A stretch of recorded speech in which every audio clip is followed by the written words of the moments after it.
anytime he's ready, we will. Sounds good.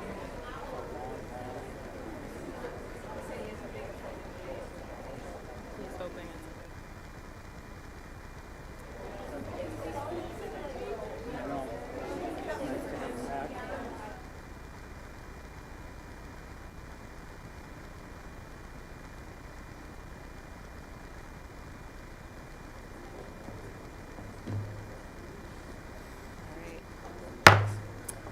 We recognize that the Hogan Administrative Center occupies the land of the Ho-Chunk people.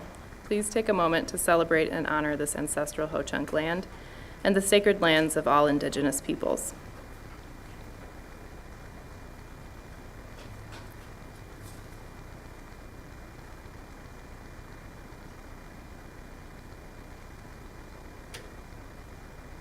Will the secretary please call the roll?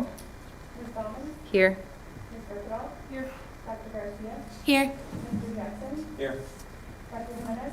Excused. Mr. Neumeister? Excused. Mr. Corbett? Here.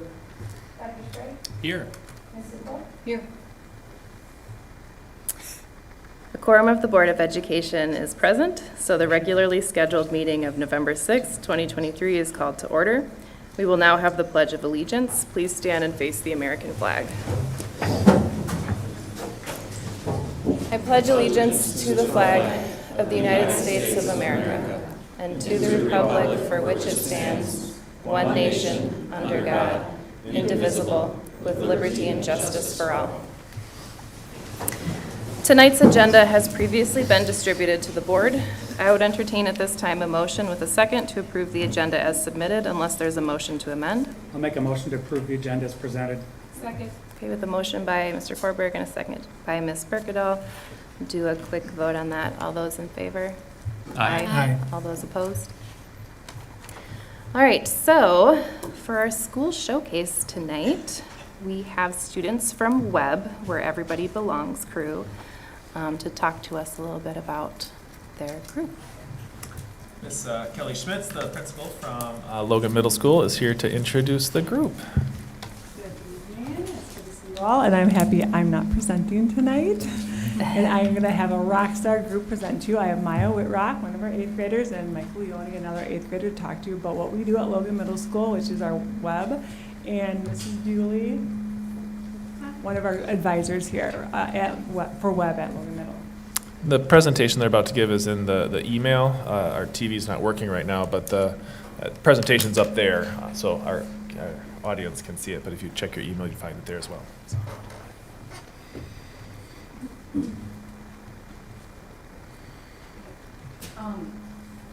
Web is a middle school orientation and transition program that welcomes 6th, 7th, and 8th graders to Logan Middle School and makes them feel comfortable throughout the first year of their middle school experience. Built on the belief that students can help students succeed, the program trains mentors from the 8th grade class to be web leaders.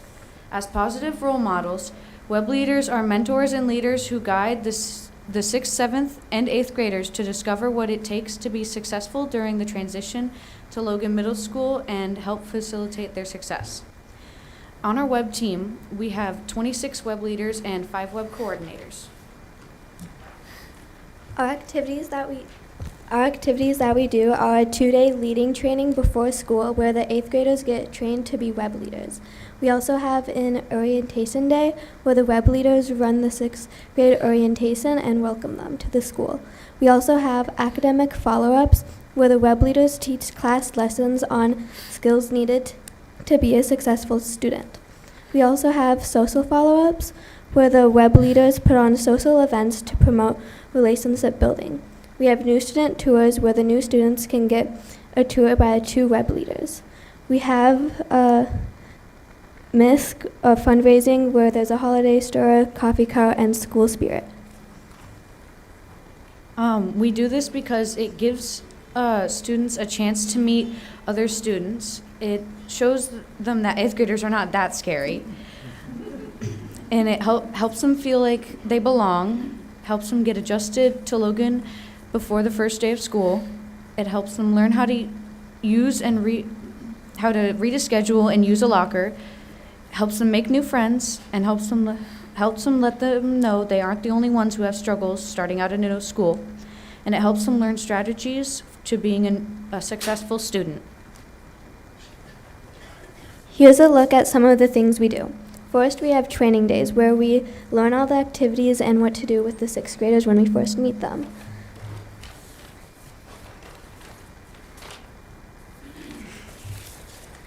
Next, we have orientation day where we welcome the 6th graders, and we have 2 web leaders per 8 to 10 6th graders, which is our crew. We also have our social follow-ups, which includes the tailgate party, where we help the 6th graders get adjusted after having their first few days of school. And we also have the Halloween party, just so they can have some fun.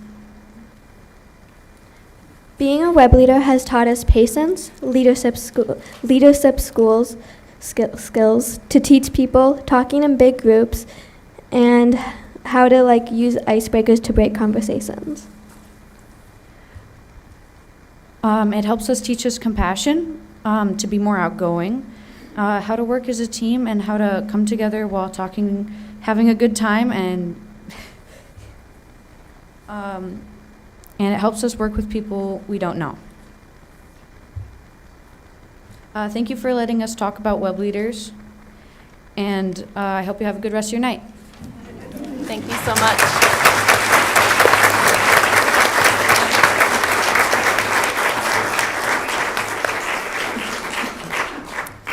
Thank you so much. I can add to, I have a 6th grader at Logan, and that web transition really helped get her nerves all in check, and she felt much more prepared for doing middle school. So thank you. All right, so give my screen a second. Tonight we have special recognition.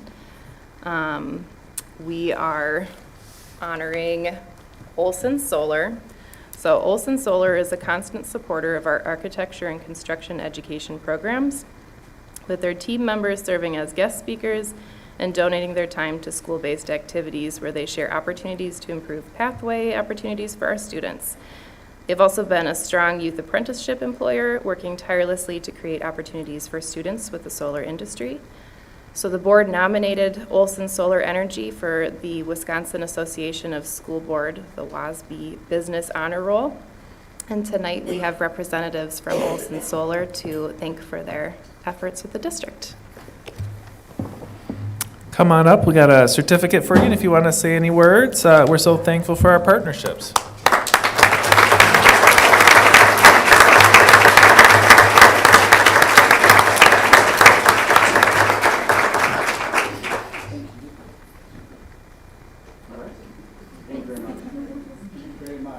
I'm the owner of Olson Solar Energy, and Brady's our foreman. And we've been fortunate enough to have one student actually transition to a full-time employee after absolutely the youth apprenticeship program. So, and this has been a good opportunity for us to bring young people that are interested in the industry into the workforce. Absolutely, and forgive me, this is my first time speaking at like a school board. You know, it's very official, and I appreciate it a lot. But to the community, we really value everyone that comes to work for us. Speaking to me, I'm very young myself. I'm just 3 years fresh out of college.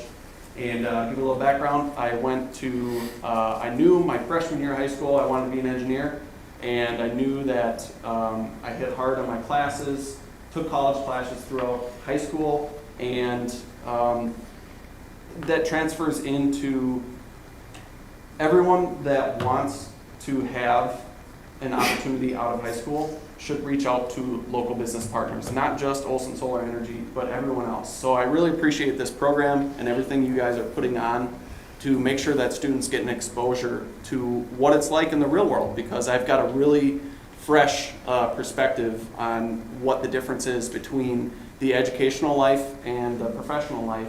And there are a lot of similarities and there are a lot of differences, and it's really important to make sure that our students are getting pulled into that as soon as possible. So I appreciate that a lot, and thank you, everybody.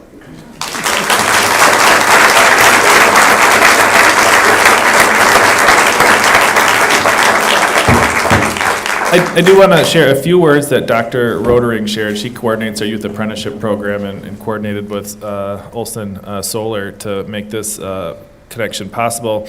The student that was placed there was passionate about a career that would combine a green initiative and electrical, architectural, and construction, so kind of a unique combination. They studied multiple businesses together, Dr. Rodering and the student, to learn more about each and to approach one that Adam felt passionate about. So it wasn't randomly selected. This was an intentional search for a business that would meet his needs. When they identified Olson Solar, he was thrilled to have an opportunity to join their team. Adam's experience at Olson Solar created a passion with him that hadn't existed before.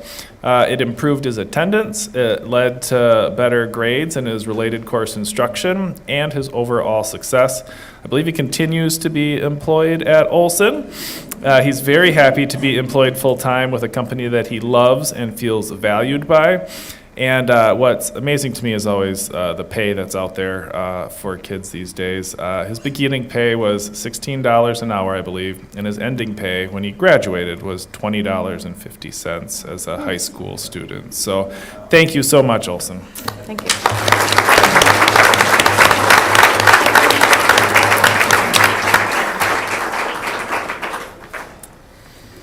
All right, so we've got several public speakers, people registered to speak before the board tonight. It is the policy of the board to provide at its public meetings an opportunity for individuals to address the board. Comments about individual staff or personnel will not be allowed. Open meeting law prohibits the board from engaging in discussion or responding to matters not included on the agenda. All speakers are reminded that the same policy limits your time to speak to 5 minutes. This limit will be strictly enforced. May I ask the superintendent to keep track of the time and notify the speaker when time is running out? I will do so with a 30-second warning. You are also asked to give your name and the school district where you reside at the beginning of your time for the public record. Our first speaker tonight is Andre Peck.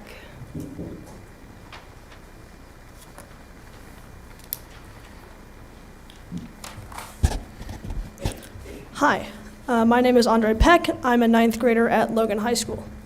I'm here today because Emerson is very important to me. How one starts with education is with an elementary school, and I was very lucky I had my start at Emerson.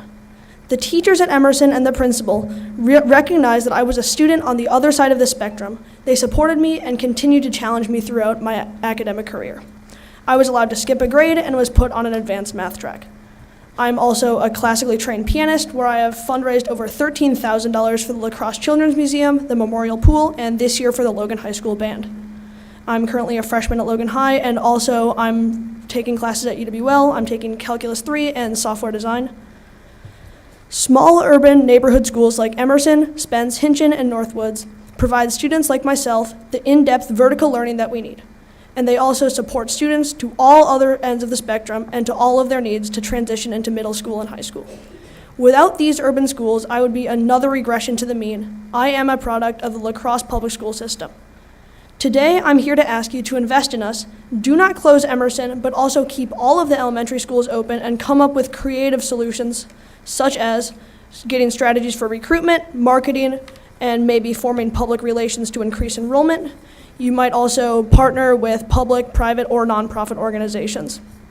Thank you for allowing me to speak today. You can hear more from me on the week of February 12th on NPR, where I will be playing piano and talking about music.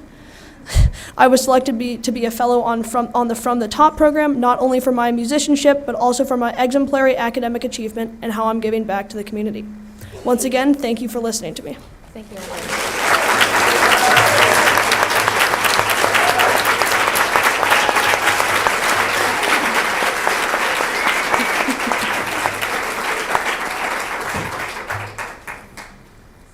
All right, that'll be a tough act to follow.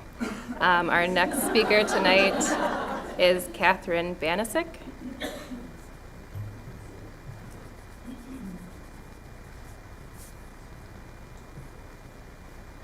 My name is Kathy Biss, and that is wonderful to hear. And also the web, I know it's the transition from grade school to middle school, and that's why grade schools are so important also, as this young man said. And my husband and I have 3 children that have been through the Crosse schools, kindergarten through 12th grade. And when our children were in school, we lived on 27th Street between King and Main, right before you cross the railroad tracks to go up to the Grandad's Bluff. Our oldest child went to kindergarten at Emerson, which was our designated school. And the next year, when Southern Bluffs and Northwoods opened on the same year, our designated school became Northwoods. Our son walked from our house to the end of our block without crossing a street, got on the school bus with his friends from the neighborhood, and they rode the bus to Northwoods. I knew they were going to be safe. And our daughters did the same thing. We have 2 younger daughters, and they also did that. Northwoods is a phenomenal learning center. It's built for the teaching and care of elementary school children. And I hope you've all had a chance to be there and see it. And if not, before too long that you'll be able to see it. Everything just flows in the school. It's just, to me, it's amazing. I really like you can have private study or small group study, and I like the arena. They have a small arena where students can do little presentations for other classes or for their parents. It's just something I'll always remember. And also outside of Northwoods, it's a bed of learning for nature and environmental for all of us. My family was a member of the Northwoods community for 10 years straight because we had 3 children that went there 10 years straight. And I did a lot of volunteering, and I really was lucky that I could. And one of the things I did was for many years, I would set up the volunteers for the book fairs for parent-teacher conferences, and also during the noon hours and before school. And I never have one instant where someone didn't want to help and be part of that. And that also goes for the people who coordinated the volunteers for the vision screening at Northwoods. And another thing that at Northwoods that it's just amazing to me, and it was wonderful. They had what I call a smorgasbord. They had all the students, the boys and girls, if they wanted to, they were encouraged to bring in food that maybe was from their traditions in their families, or that their families liked, or that they liked. They could bring it in. We had a big sampling, and it was great. And the students would bring. Some of them would bring little containers of food in their backpacks. Some parents would bring in food. Some of the parents would bring in food and stay for the meal. And the children were very proud of the food that their families brought. And it was a lot of work for the parents to do this. I mean, especially working and still doing that. The food was phenomenal. And we also had every year, the end of the year, our fun night, which was outstanding. The kids, we were out in the playground, and the children and their family, this was mostly the whole family would come, younger siblings, sometimes older siblings. We'd be out there and everybody would be laughing and just good. Most of the time we always had good weather too. And that was a good way to end the year and to look forward to the new year in the fall. And I think that all the students at Northwoods and their parents and the students there and their parents in years to come deserve the care, the guidance, and the nurturing that my children had, and that Northwoods is just the facility for all of those things. And I think the school board 30 seconds remaining. is lucky to have Northwoods. Thank you. Thank you.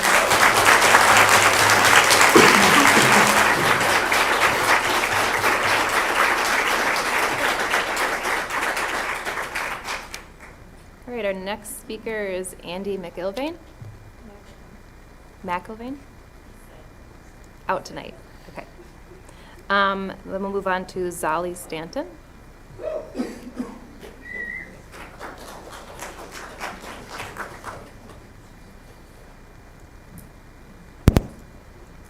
Hi, I'm Zali Stanton. I'm an Onalaska resident currently attending Logan High School, and I'm here to share my experience as a past student of Northwoods International School. Although we live in Onalaska, both of my parents work in the La Crosse School District. They choiced my brothers and I into Northwoods because of the wonderful opportunities the school has offered, such as the Spanish Immersion Program. While they no longer have the Spanish Immersion Program, now all students are able to receive Spanish instruction. I've been in Spanish immersion since kindergarten, and I plan on continuing the Spanish learning path for the rest of my high school career. I went to Northwoods before it was an IB school, and I was in 5th grade when it started to transition from an international school to an IB school. Northwoods used to have Spanish interns come from Spain, Colombia, and other Spanish-speaking countries. My family hosted an intern, Camila, from Colombia a few years ago, and that was such a great experience for us to have, seeing as we would speak Spanish with Camila not only in school but at home as well. I still talk to Camila to this day, and I'm so glad that we got the opportunity to have her come and stay with us. Learning Spanish from a young age is such an incredible experience to have. It is so important to learn a second language, especially from a young age. Learning a second language not only brings linguistic benefits, but also enhances core cognitive skills such as reasoning, problem solving, and memory. Learning a second language also improves communication and intercultural skills that are essential for resolving and avoiding conflicts. Last year, I created a club at Logan High School called Charla y Chocolate, which is Spanish for chat and chocolate. I essentially started this club to bring people together and create a safe space for students to be themselves and make friends. In this club, we play games in Spanish, have conversations in Spanish, and we have hot chocolate as well as chocolate treats. All students are welcome to join this club, even if they are not in a Spanish class. This year, we have had about 20 students come to each of the meetings, and this is the only club some of these students attend. Not only does Charla y Chocolate create a community, so do the Spanish classes offered at Logan High School.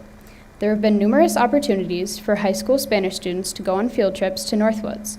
For example, a few weeks ago, about 20 upper-level Spanish students went to Northwoods to help with Read for the Record. The book we read was written by a Latina author and had numerous Spanish words in the text, so we were asked to read the story to the younger students of Northwoods.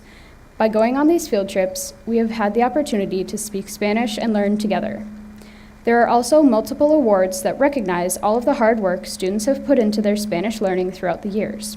There's the Seal of Biliteracy, which recognizes students who have studied and attained proficiency in 2 or more languages by high school graduation. And there's the Global Certificate, which is awarded to graduating students who have demonstrated a strong interest in global citizenship by successfully engaging in co-curricular activities and experiences that foster the development of global competencies. Not only do these awards look very good on college and job applications, I believe attaining these awards help you become a more aware and involved global citizen. The programs that have been offered over the years at Northwoods International School have set students up for success, and I feel very fortunate to have had the opportunity to attend Northwoods.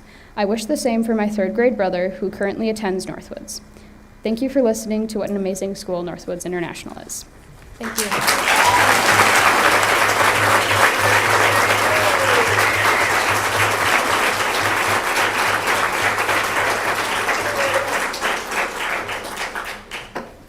All right, our next speaker tonight is Dr. Janet Ammon. Ammon. Ms. Berkedahl will correct all of my pronunciation tonight. I apologize. I'm Dr. Janet Ammon from Onalaska. I have a doctorate in urban education. I've been an educator for 47 years, many of those years with the district at Spence and Northwoods. I'm retired now. My friends and relatives living in La Crosse share common concerns about the district's declining enrollment, fiscal issues, and proposed resolutions. Pre-K-12 public schools have never been scrutinized by citizens to the degree it currently undergoes. A district must have community members value and support their public schools to thrive, but that support has to be earned. Non-parent citizens and parents are criticizing this district's process of investigating declining enrollment options as it proposes to close 2 elementary schools. Confusion, mistrust, misinformation, rumors abound. There is a general level of frustration about the decision-making process, the research directives, consensus with data findings, and future district plans. Members of the FAC have quit because of narrow parameters, school personnel, families are pitted against each other, and faculty are afraid to speak up to protect their jobs. It's unhealthy. Elementary students' social and academic learning don't seem to be a prime concern. The district should unilaterally prioritize elementary education as the foundation for successful middle and high school learning. Elementary schools should not be sacrificed for upcoming needs of middle and high school problems or because past district purchases like the Polytech building or train property. Citizens are rightfully asking for fiscal clarity from leadership.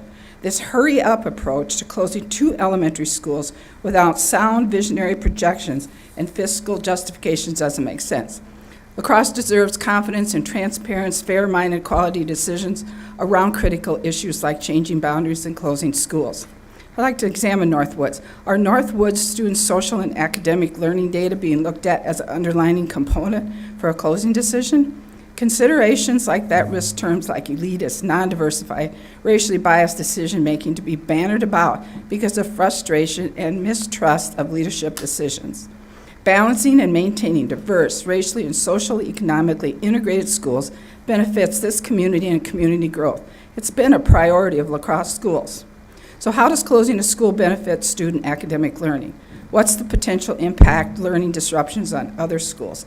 Has the board very carefully considered this? There's no other options. Northside Elementary is described as having 82% poverty level, enrollment of 379, already nearing an ideal elementary school structure limit of 400 students.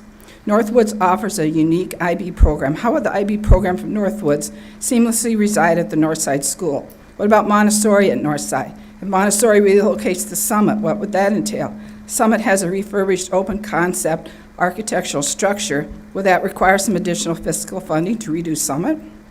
Fiscal projections comparing Northwoods and Emerson buildings must be highlighted. Northwoods is a new school structure built in 1992 with very little repairs projected.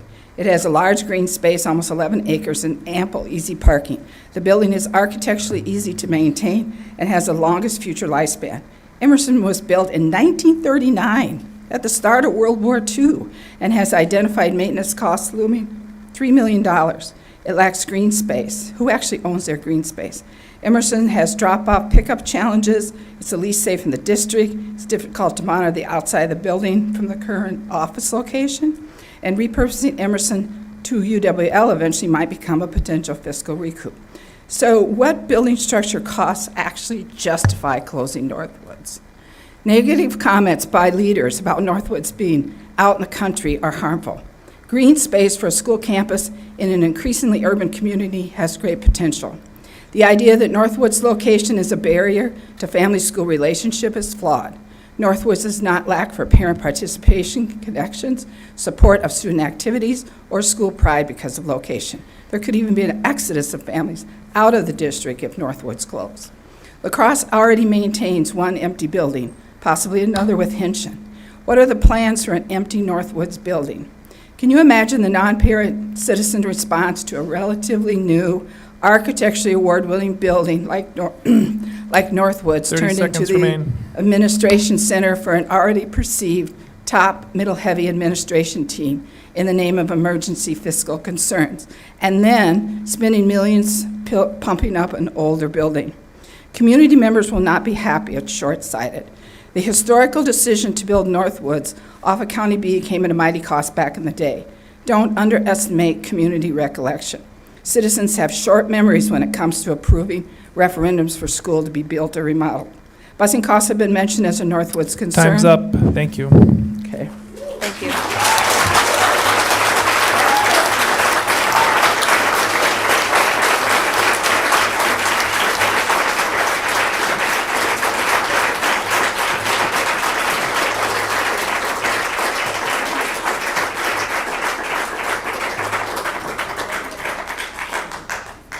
Okay, our next speaker is Pat Gunn.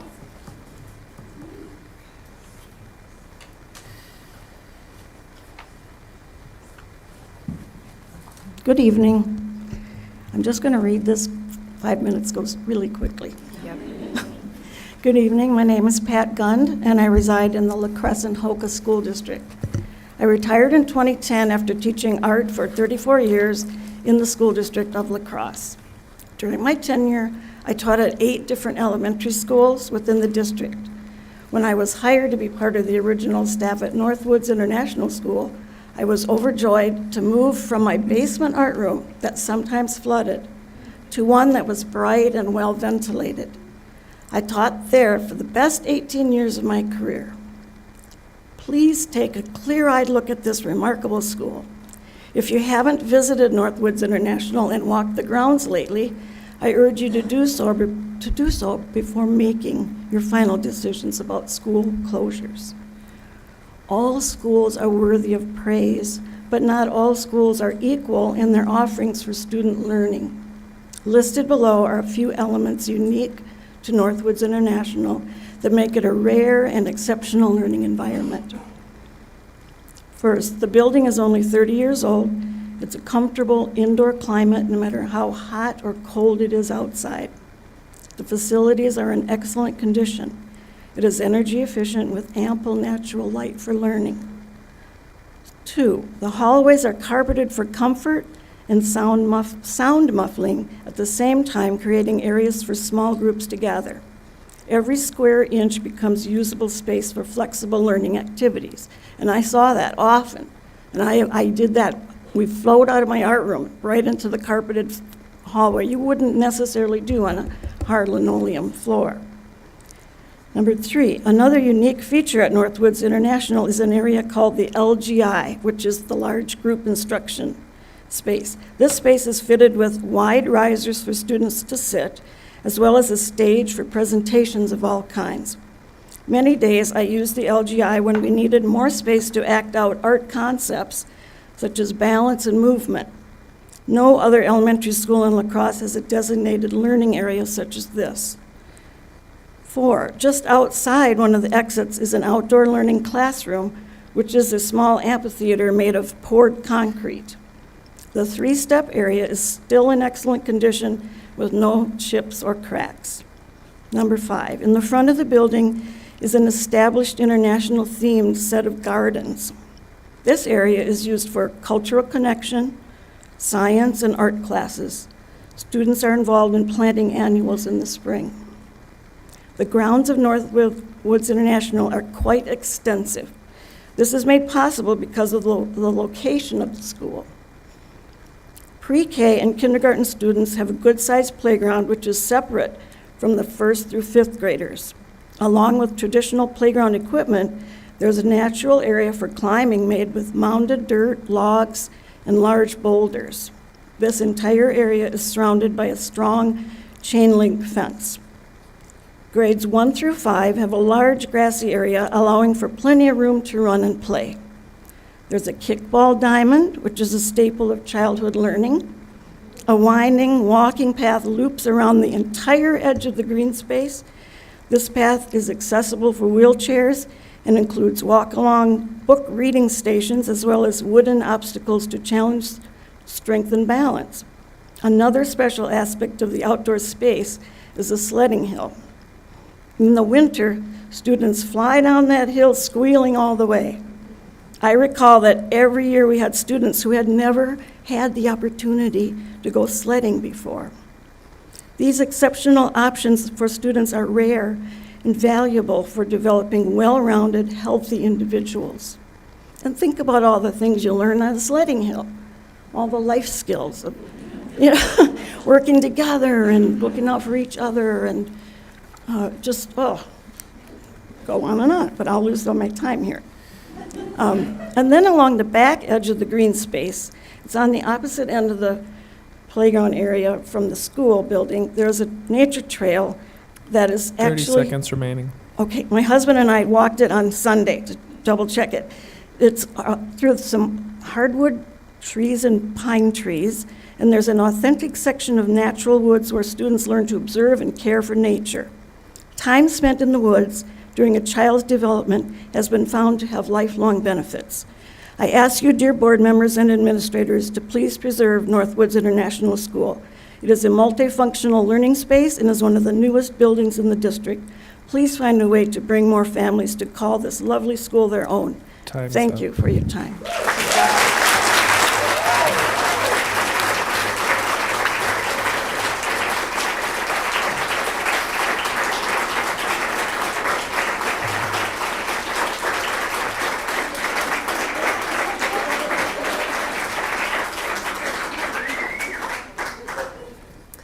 All right, our next speaker tonight is Wendy Madison.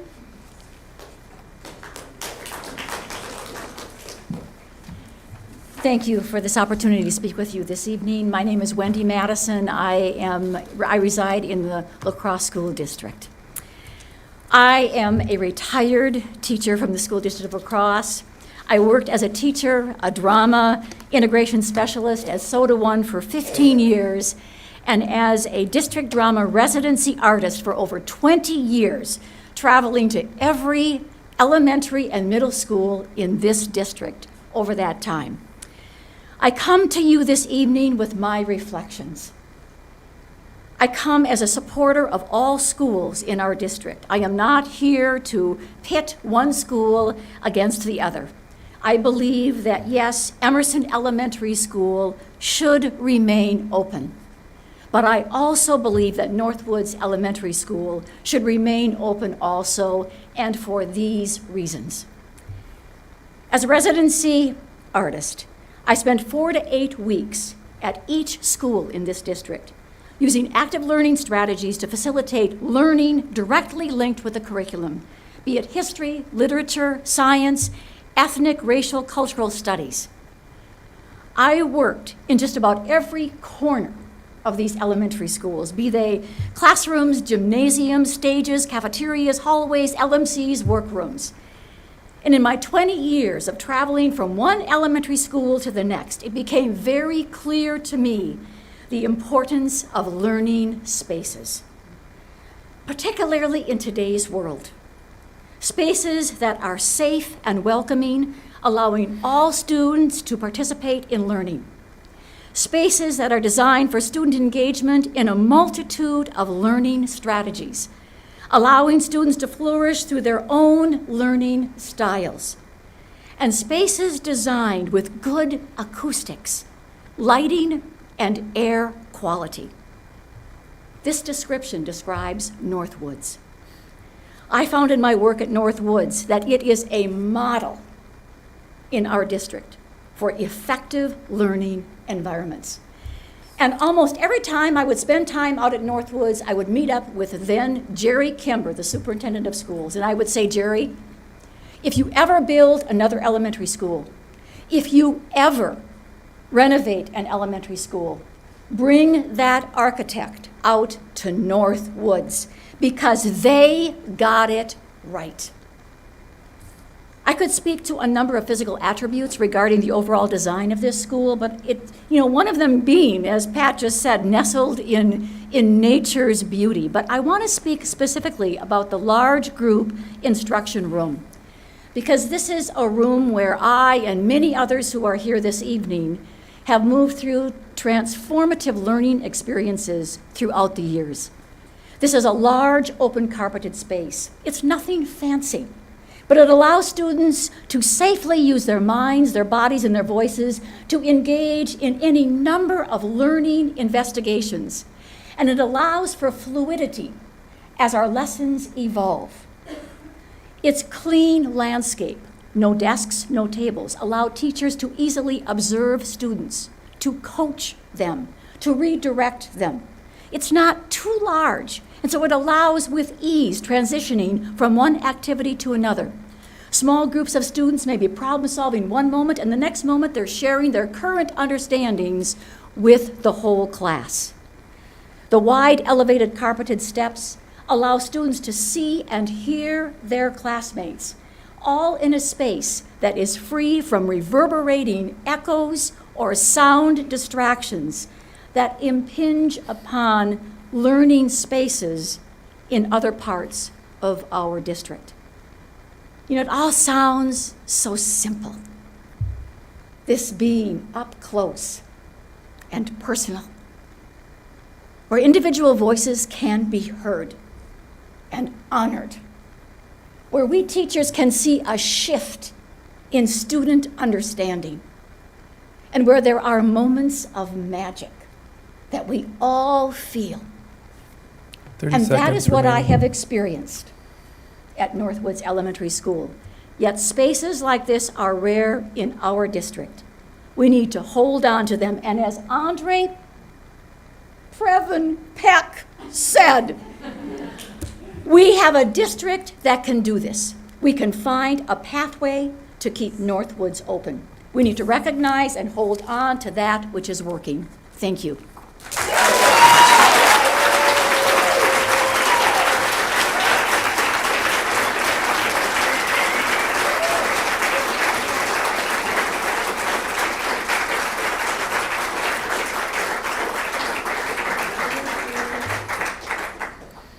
So our last speaker registered tonight is Betsy Stannard.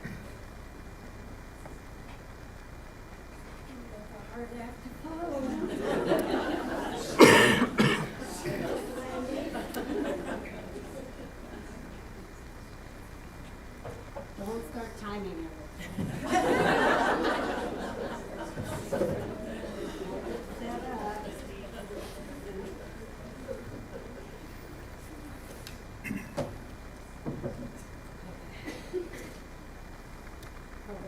My name is Betsy Stannard, and I taught at Emerson 6 years, 1 year at Hogan, 1 year at Franklin, 11 years at Jefferson, and 11 years at Northwoods. I retired in 2002. Enough about me. I'm here to talk about the Northwoods building. It's a fall evening, and I'm cleaning my refrigerator when I get a call from Superintendent Schwantz asking, would I be a member of the design team for the new Northside School? Well, I replied that I really was kind of hoping I could teach there. And he said, well, maybe you'll be designing your own room. Well, many meetings ensued. Everyone was represented. Janitors, cooks, bus drivers, and teachers. We talked heating and cooling, exchanges, bathroom size and locations, classroom configurations, movement of students in the hall, lunchroom capacity, bus arrival, departure lines, handicapped accessibility, and many more concerns. In the end, everyone was pleased. The architect on the project then went to work. When he came with his mock-up of the new school, we knew he had created something special. He said, I quote, I started with a traditional school design, a rectangular brick building. And then I painted the brick red.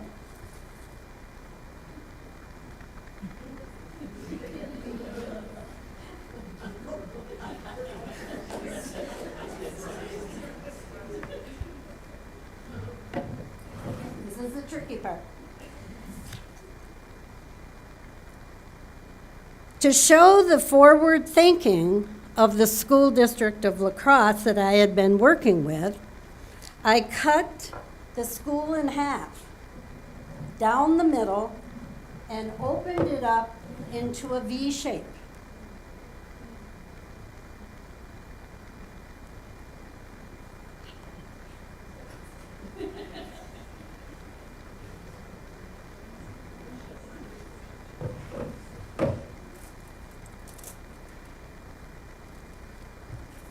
Into that V shape, I created a structure to represent technology, forward thinking, and the future.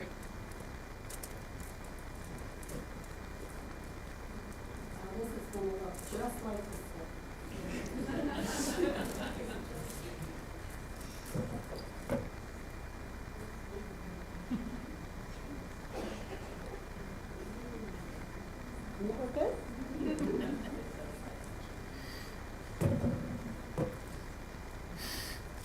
Northridge School Building is special.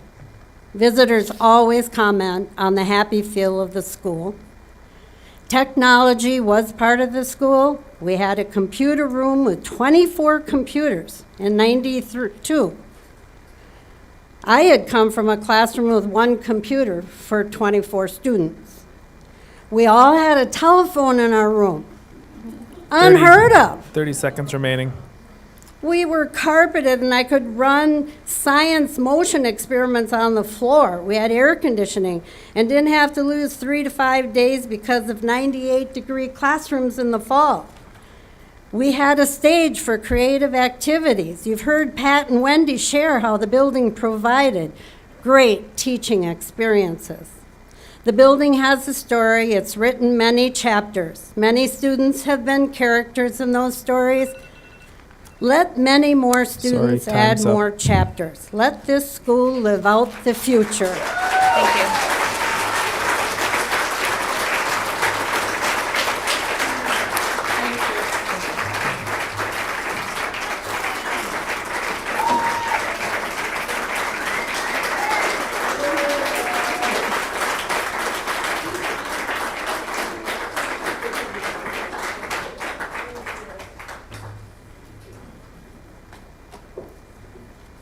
Okay, so we're going to move on with the rest of our meeting, but if you wanted to head out, I can pause. If you have busy nights ahead of you. So I guess.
All right, so the consent agenda is a mechanism used by the board to deal with routine business that must come before the body.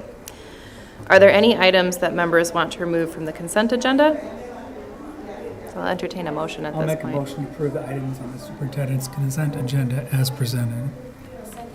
Okay, with a motion by Mr. Korberg and a second by Dr. Garcia. I just We have can one pause quick before. question. How many positions do we have estimated currently unfilled because of? So we can't, I don't think we can address that with open meetings since it's not a specific. Just a agenda general number, item. like is it, or even a percentage or any kind of indication?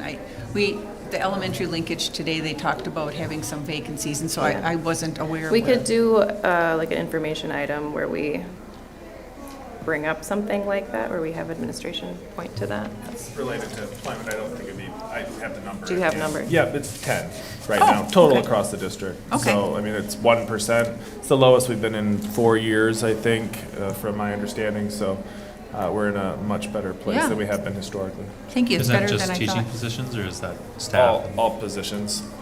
Yep. Thank you. So we had a motion by Mr. Korberg and a second by Dr. Garcia. We'll approve these as presented unless there are objections. Okay. I'll make a motion to approve the items on the board consent agenda as presented. Second. All right, with a motion by Mr. Korberg and a second by Ms. Berkedahl, we'll approve the items on the board consent agenda as presented unless there are items that board members would like to remove. Hearing none, approved as presented. So we will move on to, we have one action item tonight.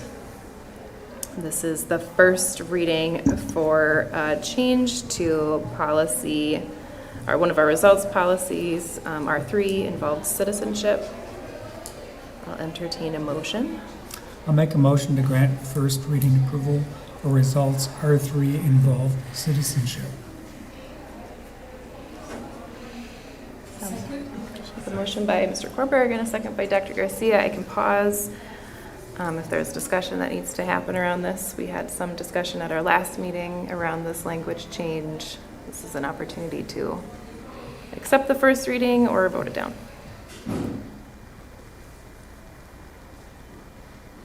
Hearing no want for discussion. All right, so all those in favor? Aye. Aye. All those opposed? All right. We have two information items. So these are presentations by the administrators. So to our new student representatives, we have, this is all very complicated and very bureaucratic, right? Yeah. So we have matters reserved for board action where the board votes to change policy or accept monitoring reports. And then we have information items, which are, a report that the administration brings to us to say, we're following the policy the way that you wrote it, here's all of our proof. So the two things that we're looking at tonight is kind of that proof of the policy being followed faithfully. So the first one we have is results monitoring report R2.1, academic performance. I'll turn it over to Dr. Engel. Thank you, Ms. Baumann. So I'm taking this one on today, R2.1. The policy indicates that students will demonstrate continuous improvement in core academic areas. There are 4 academic areas that we look at that are measured on our state standardized tests: English language arts, mathematics, science, and social studies. There are 3 tests that the state uses to assess our progress on those annually. Excuse me.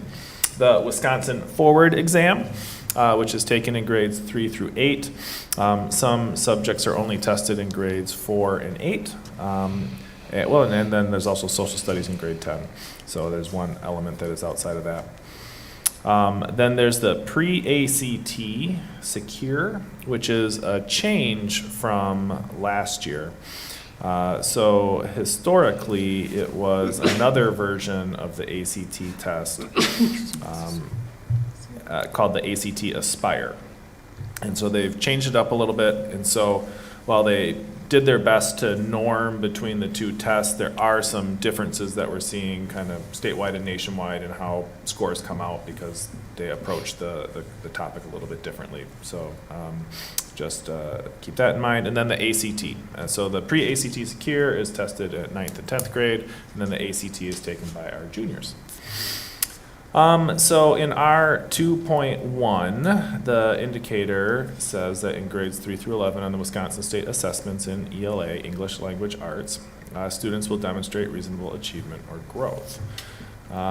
So we can look at the Wisconsin Forward ELA, and if you open up that link, you'll see that it shows the percentage of students that scored proficient or advanced in grades 3 through 8 on the spring 2023 assessment.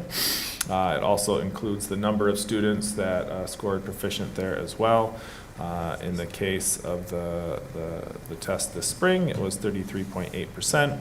And then we are interested in how reference group do as well. We want to close achievement gaps wherever we can and ensure that all of our students are able to succeed by looking at those reference groups. We can get a better understanding of how each of our groups of students is doing. And there's some variability across those groups. Am I reading the report right, that we're looking at the blue, last blue column and the last white column, and ideally the last blue column percentage would be at or above the state in the white column. Is that how we're supposed to interpret this? I just want to make sure I'm reading this correctly. Yep, the measure that we have approved is students will demonstrate reasonable achievement or growth. So students will demonstrate reasonable achievement or growth. We have not historically benchmarked it to the state, but you know, those are always parts of conversations. So the goal is reasonable achievement or growth.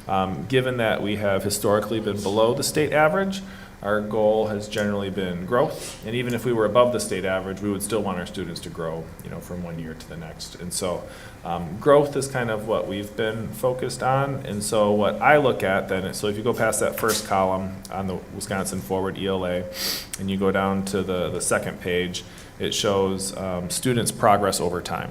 And I look at the last two blue columns to see from one year to the next. But I'm also curious about longer trends, like is there an upward trajectory? Generally speaking, is it an anomaly? Is it a one-year blip? And so you can see in 2020, we didn't take the forward exam. In 2021, 31.6% of students scored proficient or advanced in lacrosse. And then in 2022, it was 33.4%. And then in 2023, it was 33.8%. The state has been growing as well at the same time. And so from my perspective, there was growth of our students over those years, and certainly from 2022 to 2023. And then it shows reference groups as well. We can go on to the pre-ACT secure for ELA. Similar presentation of the data in grades 9 through 10. It shows the percent of students that scored proficient or advanced, which was 34.1% in the spring of 2023. It shows reference groups below. And then on the second page, it shows the trend over time compared to the state. Once again, there's a big black bar in there to highlight that these are two different tests. From 2022 to 2023, they've attempted to norm them, but we just want to make sure that people recognize that there is a difference in how those results might turn out. Regardless, in 2022, our students scored 32% proficient or advanced. In 2023, 34.1% scored proficient or advanced, so some growth there. In the ACT ELA, if you check that one out, spring of 2023 for our grade 11 students, 37.4% scored proficient or advanced on the test. And if you scroll down and look at year-to-year changes, in 2022 it was 26.7%, and in 2023 it was 37.4%.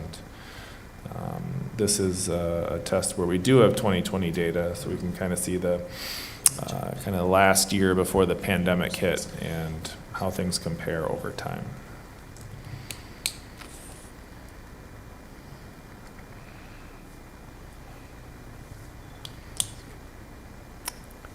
Any questions on ELA?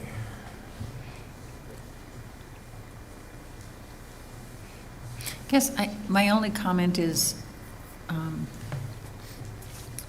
maybe about how our policy is written, and even look at some of the other areas.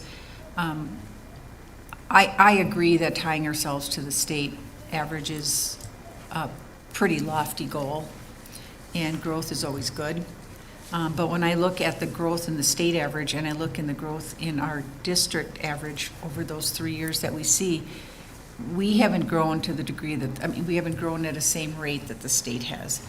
And that concerns me. I think, what are we missing? What are we not doing here? What's happening here that's causing that? And that's where I'm just struggling. Should our policy look different so that we maybe aren't at the state level, but maybe we would see similar types of growth if we are talking about growth? And I don't disagree with that terminology, but I am struggling that we're behind, but we keep falling further behind as the state continues to improve. There's at least in the ELA.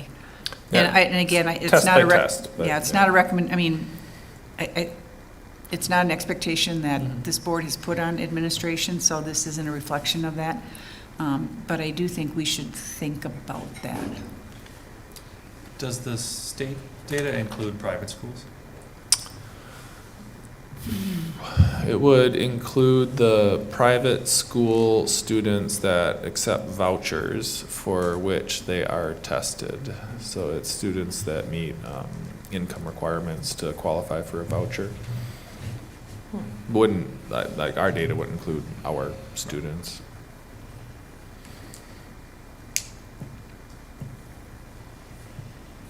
Again, growth is good. I don't want to take away from the celebration of that. I just, as the rest of the world is growing at a faster rate, is there something we should be looking at or measuring and considering? And I struggle even asking that question because we just spoke with the elementary school staff and they talk about how all these standards and all this accountability and all these things we're measuring in some ways are getting in the way of just them teaching students because there's so many hoops that they're trying to jump through. And those are my words, that's my interpretation of what they said.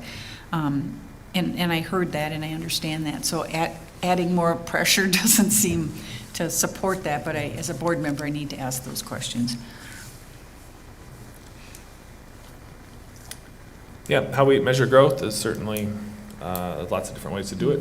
And we've, over the last 3 years, identified these as our indicators, and the board has always struggled with reasonable because the pandemic threw a big wrench in everything. Sure. And so it's hard to know what's a return to normal. You know, our students that are juniors and seniors right now have experienced a lot of turmoil in their academic careers, and so as they reach the opportunity to take the ACT here in the next year, it creates some questions about what's a reasonable expectation for students in that situation. Well, go ahead. I'm sorry. Does the state allow for, so these are the Wisconsin state assessments, does the state allow for an alternative to these standard assessments? There is no alternative allowed. It must be the standardized test. And standardized tests are fraught with various challenges and concerns. There was a recent op-ed in the New York Times which characterized the SAT as a wealth test. Yep. You can, with almost guaranteed certainty, start to track out students' success on these sorts of tests based on their income of their parents. And so it's also not predictive of their college completion rates. And as more and more colleges move away from or go test optional, there's definite shifts in the landscape. And so these tests are certainly important. We appreciate them in showing year-to-year progress of students. Once again, these are 3 through 8 average to 3 through 8 average. It's not even individual student cohorts that we're tracking, and you can break these things down in lots and lots of different ways. And at this level, with the board just trying to provide evidence that we're making reasonable achievement or growth. I'll move on to math. We'll cruise through the rest of them and happy to entertain any further questions that folks have. As you look through them all in math for the forward, you'll see that from last year to this year, proficiency in advanced increased from 28.1 to 30.8. On the pre-ACT, proficiency declined a little bit from 27.7 to 26.5. If you wanted to further disaggregate, that's where it gets into gap closing. We don't want to cherry pick when we're using certain metrics, but the state's proficiency also declined at on that test, and we actually closed the gap with the state despite the fact that our proficiency went down. And so if you're using relative measures, you can come up with different conclusions potentially. And then with the ACT, it went from 19 to 25.4% proficiency. In science on the forward, advanced and proficient went from 39.3% to 43%. On the pre-ACT, it went from 25.1% to 26%. And on the ACT, from 21.4% to 25.6%.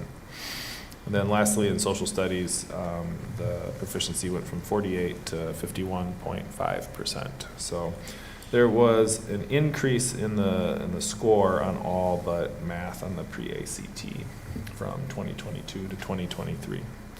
And so for that reason, we checked reasonable progress in all 4 areas. Questions, comments from the board? Question regarding pre-ACT, ACT. So is pre-ACT a standardized test that all of our students take? Yes. And what's our, do we know the percentage of our students that take the ACT?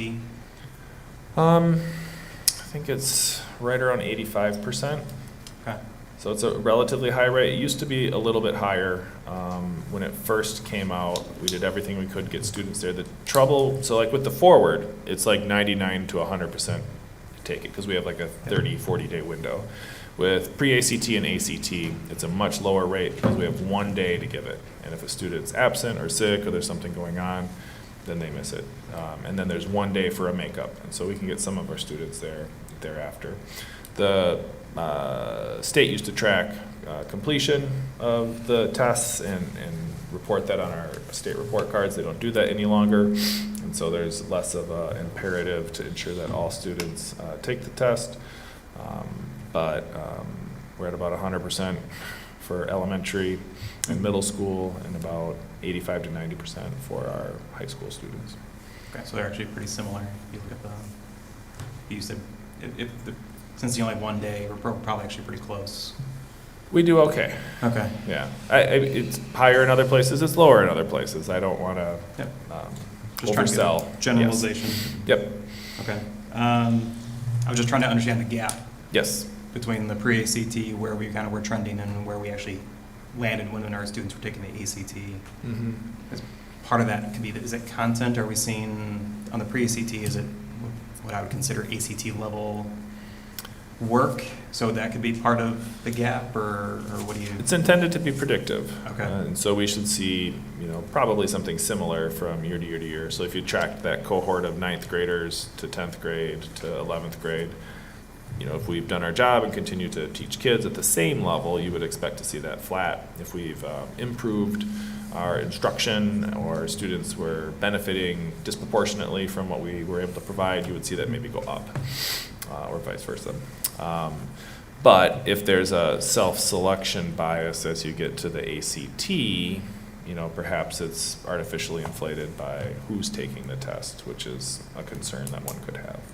Okay, that's where I was trying to understand there seemed to be a decent sized gap between where we were trending in both those tests. So. Yep.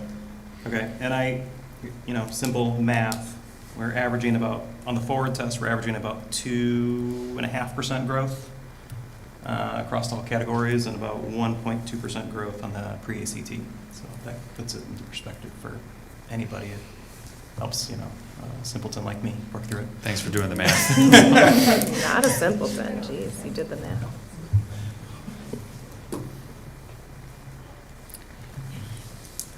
Yeah, I think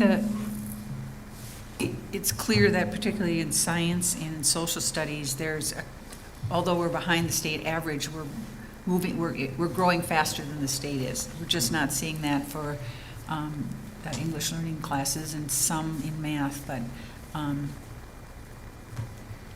perhaps we should talk about what our expectations, what does growth look like? Because growth could be a 0.0001, and that's growth.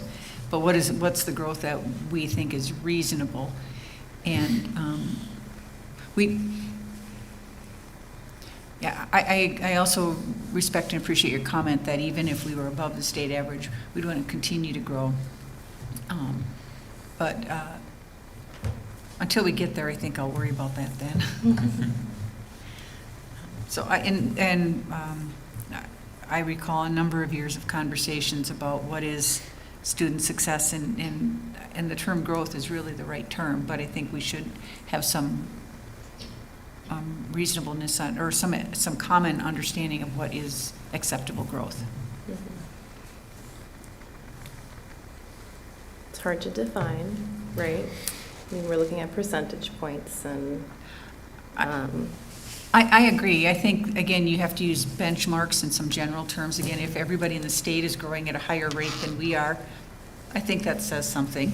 If everyone at the state is growing at a slower, even though they're ahead of us, at a slower rate than we are, that says something too. And I think both of those should be recognized. Is there a best practice? I mean, in the business world, it's inflation and what we think the market's going to do. Is there a best practice within the education, I mean, outside of state trending? Is there aggregate numbers we look at? I mean, is there other things that we can, and this is probably a broader discussion for next time, so we're probably getting into the weeds, so I'll probably pull back some of my questions, so you don't have to answer that. We can probably work through that at our next one. So like how best to measure things? Maybe we don't have to walk through that tonight. Why don't we just work through that on our next one? Because I think that's kind of where my head is going. Is there a better way we can look at this? And we'd probably look at some recommendations from you. Yeah, absolutely. There's lots of different ways to look at it. We can lay out what those are. Our school report cards might be available by then. You know, that has other ways to look at things. When they do come out, I just put out the caveat that the correlation between poverty and our state assessments in our school districts at like a 0.8 to a 0.85. So 85% of student outcomes on a school level basis could be explained by poverty alone, which is pretty substantial. But happy to talk through what that could look like. It's something we've kind of worked through before. We've landed on this particular model, and board has just kind of grappled with all those things. If the board wanted to define like gap with the state or raw growth or number of students, or if you wanted to track cohorts as opposed to groups of kids, there's lots of different ways to tackle that. We can put together a menu of options. And that's a challenge for the board as a whole, then we can maybe come back with some thoughts for next time. So I want to make sure I understand this correctly, so I just pulled up the English one because it was the first one. So they do break out into the disaggregated different groups, and they have socioeconomic. And again, we're behind the state average on what the state average is for socioeconomic. So there is some consideration for that already built into all of this. But it looks like in many of the disaggregated areas, we are behind what the state has. And those state averages are certainly lower because those groups, for all kinds of reasons, tend to have fewer proficient or advanced students. I think one thing to think about, I mean, the data nerd in me would want to look at a couple of those other kinds of measures alongside of the raw averages, because tracking cohorts, for instance, cohorts would give us a better sense of some of the noise in the numbers here about how students move in and out of these, and we can sometimes, so in 1 year, if we have one Native American student, we have a percentage to go off of, and if that student then leaves, we have nothing. Well, that same kind of change happens across these other interest groups in ways that are less recognizable, and so some accounting in the evidence, I don't think that's a policy will get us there. If we want to see that evidence, I would be interested in that. Yeah, for most educational research, an N of about 30 is maybe we use somewhere between 10 and 30, when you're starting to look at subgroups and N is sample size. Sorry, my bad. Number of students or number of individuals sampled in that assessment. When you get below that number, it's very noisy. It's hard to determine if the result was the result of any program you did or just random chance. And when we get to cohort size, right now we're going down to a group of 200-300 students as opposed to 1,000 students. Now that's going to get much noisier too, and might not actually be able to disaggregate by some of these things that we do on a whole level, which is fine. But we'll put together a menu of options and ways to think about growth and achievement, and can write up a little summary of the challenges and merits of each, and provide that for the board when we come back next month. Yeah, I do want to make a point. This is measuring, there's 3 tests on 2 of them, but this is a test in one point in time. This is not everything. This is not, and for the public, I want to be really clear that this is a test, and there's a number of ways we should be looking at growth for our students. And I don't want to ignore what the report is telling us, and I don't want to over-exaggerate it, nor do I want to underappreciate what it's also telling us. And I want the public to do the same. I don't want the public to freak out and say we're behind. Yeah, we also have curriculum-based measures, which are the sorts of things that teachers do on a regular ongoing basis to track progress, which are probably the best, most authentic types of tests that we have because they're done in the context of the learning that they're doing. We also have screeners and benchmarking assessments that we use on a regular basis. Those are used over the course of a year to kind of track growth and progress of a student. It's another way to look at it. You know, it's really, so this report comes at this time because these scores were just released publicly, and so we want the board to be able to see them and have a report on them at this time. School report cards are coming as well, you know, to delay until the end of the year to kind of collect all the things. Maybe there's an R 2.1, number 2, you know, in June when we have other types of growth and achievement data and can kind of collate all of that, you know, as a part of a final report. But lots of different ways to measure it. I like that because, again, student academic performance is so broad. To use one test is just too narrow, and I think that there are so many ways we should be looking at that and understanding what's going on in our district.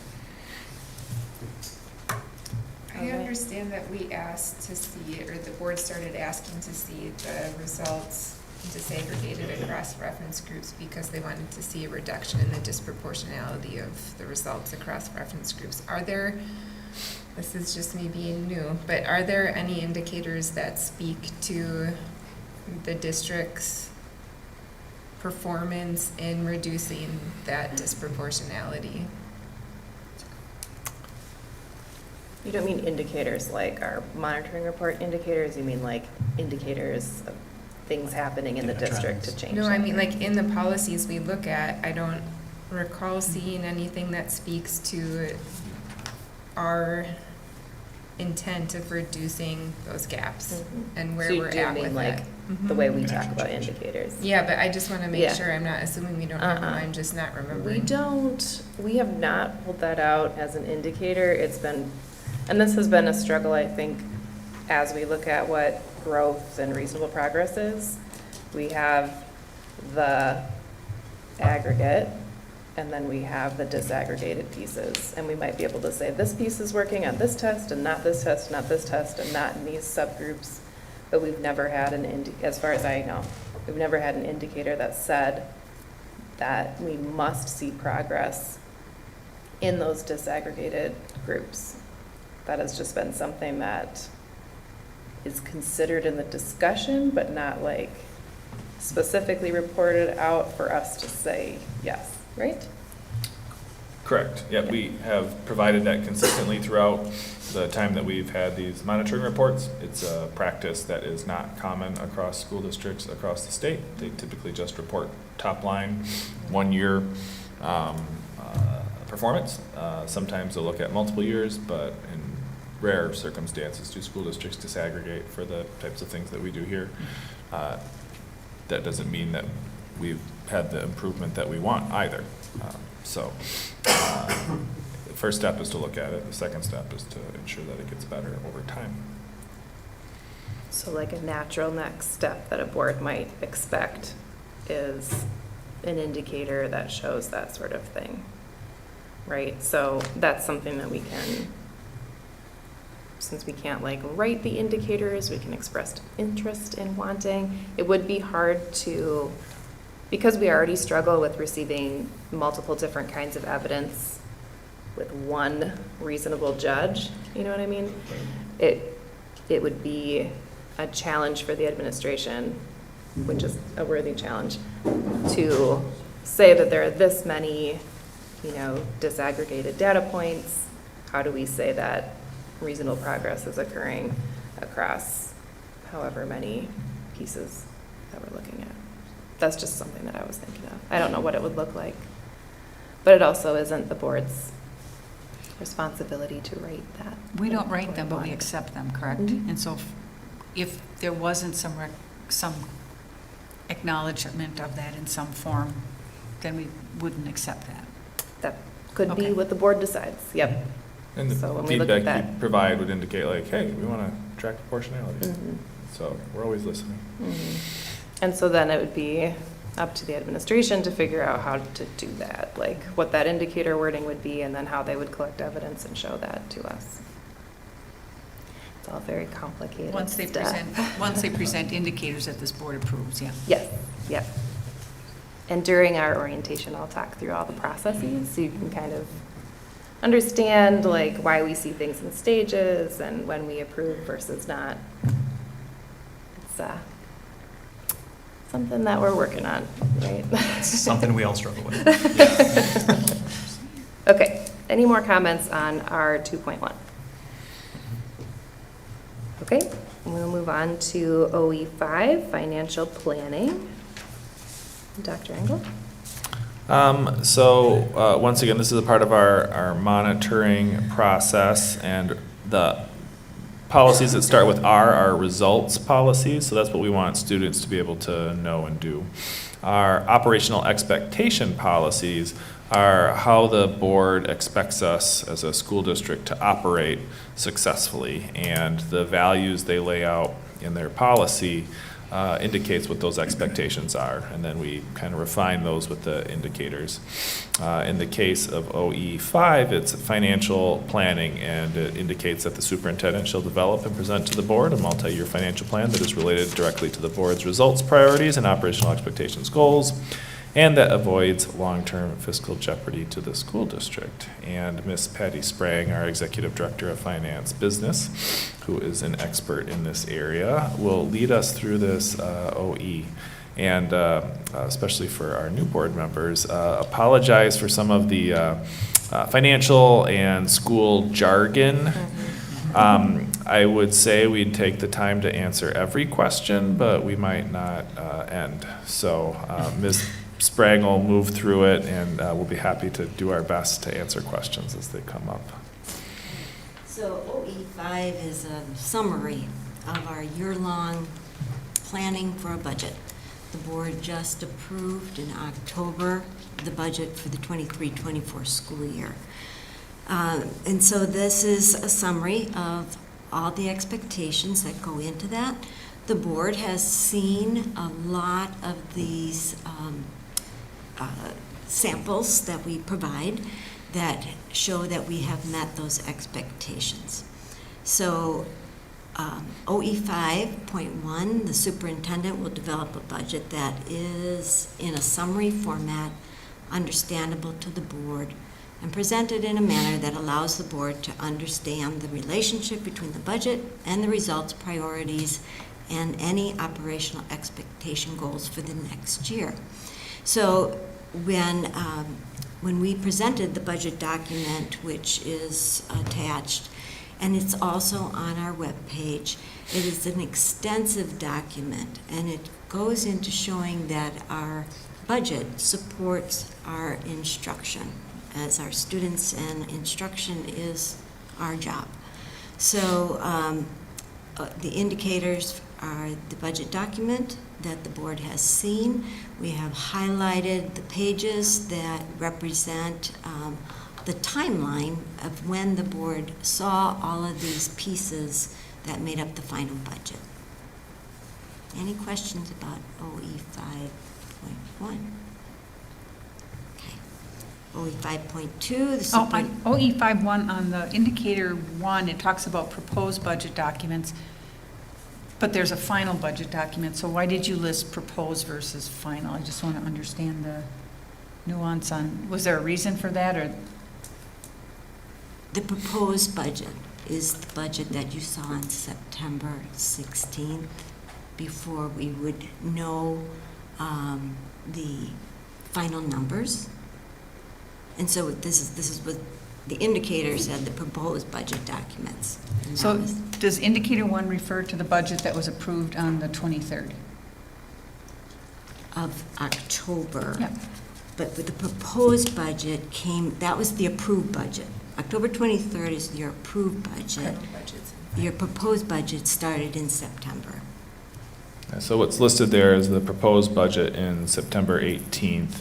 And then the evidence just highlights those executive summary outlining the key aspects. The final budget was adopted by the board in October. Yeah, I understand that. I'm just trying the proposed budget. because this is a report on what staff do, and they propose the budget. We approve the budget. That's why there's the difference. Thank you. Sorry, I was Absolutely. just struggling with that. No worries. Thank you. Because I'm like, why did it say proposed? We approved it. Yes. Okay, Well, thank that you. makes sense. It's about the process we Yes, it's what their work is. Thank you. So 5.2, the superintendent will develop a budget that credibly describes revenues and expenditures. So on this is also the budget adoption publication for indicator 1. And that is showing those 3 years the current year would have been 22, 23. The proposed would have been 23, 24, and then the one passed would be 21, 22. So you can compare those. Then indicator 2 has the revenue limit worksheet. I went through this briefly, but this is the calculation that determines our revenue limit. It is constantly changed as we're proposing the budget until we have those final numbers on October 15th. This one here is the final one, the 23-24, I believe. So then indicator 3. Oh, I have a comment on each of them, sorry. Hopefully okay. they're easily answered like the first one. So on the, and again, our job is not to write the indicators or the interpretation, but as one of the things I hear from the public, and again, not just our budget, but every government budget I've ever worked at, we have all these rules from our auditors and the government accounting and all this, and so we do all of our work to meet their standards, but the world doesn't really understand what we're doing. And I'm wondering if we could consider, when we think about the interpretation in the future, under the definition of terms, you've got accurate, verifiable, realistic, reliable, but maybe transparent would be a good word. So could we produce reports that are better understandable to the public? That's one of the things that we have now that I think is and not just this district, all government is equally hard to understand. Things are grouped in large things, and what does that mean? And so I don't expect you to solve world peace with this one. But I just think as we think about how we continue to build our relationship with the public, how do we do these reports in a way that are better understandable by the public, and not just in formats and not just in groupings to meet the auditors or the state's requirements. That's certainly something that Ms. Sprang. Something to think about. Yeah, look at. I mean, it's been a challenge. I've worked in government finance my whole career. It's not easy to do, but that's my only comment. Okay, then the budget adjustment presentation. So this has to do with the prior year. Remember that we have our budget that the board adopts, and if it changes for any purpose during the year, at the end of the year, the changes are brought to you if there was a change in the purpose of the adopted original budget. That took place in June. The newer board members experienced that for the first time in June. So we will also probably bring that to you again every June as things change during the school year. So then 5.3 is the superintendent will develop a budget that shows the amount spent in each budget category for the most recently completed fiscal year, the amount budgeted for the current fiscal year, and the amount budgeted in the next fiscal year. So those were the supporting documents that were also in the budget plan document, and I attached those pages for evidence.